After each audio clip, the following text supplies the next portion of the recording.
Handa na ba kayo? Handa na mi! Alright! Ratata! Ratsadang tanong, tapatan at tarang, tahan. Una, pili nuts. Pili lang ng isa. Gumamit ng kapangyarihan o magpasakop sa kapangyarihan? Gumamit ng kapangyarihan para depensahan ang atin. Kapag nakikipagtalo, mas mahalaga bang malamig ang ulo o malamig ang boses? Okay lang na malamig ang boses. Basta matapang. Okay. Kapag napaaway, ano ang mas mahalagang madala mo? Baril o postiso? Nakakainis. Ano man ang galing ng talong na yan? Nakita yung video, di ba? Huwag dali na postiso pag sa away dahil masakit pag nasuntok. Okay, Ano ang mas mahalaga? Baka sabihin naman ni Michael Pahatin, dali ng AK-47.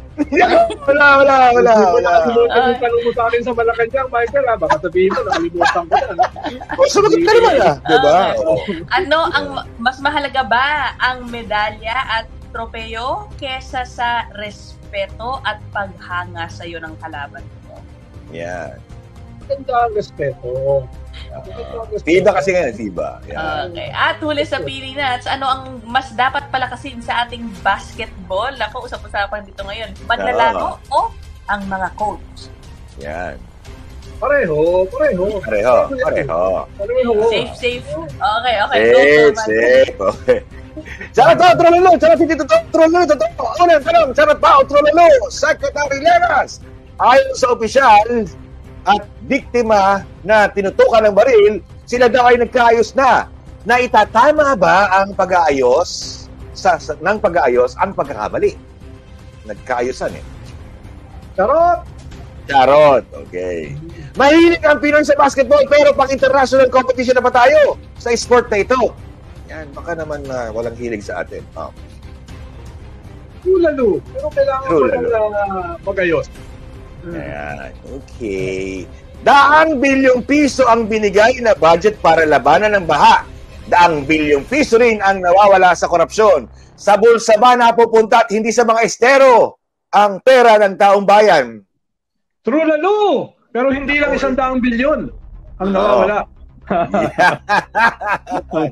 Tila tahimik ang mga mambabatas sa puna ni former Senator Lacson sa dobleng alokasyon sa national budget. Ito ba ay katumbas na rin sa pagpayag sa korupsyon ng mga ito? Sorry po, opo. True lalo! Yung napuwing sa tama. Tahimik. Yan. Last question.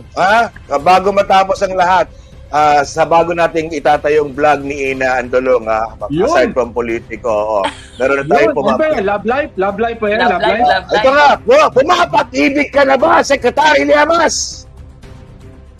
Pakiulit ang tanong? Pumapag-ibig ka na ba ngayon? Siyempre. Para saan pa ang buhay kung walang pag-ibig? Abangan niyo ang aming vlog, Love. Ratata! Ratsadang tanong, tapatan at tarang, tahan.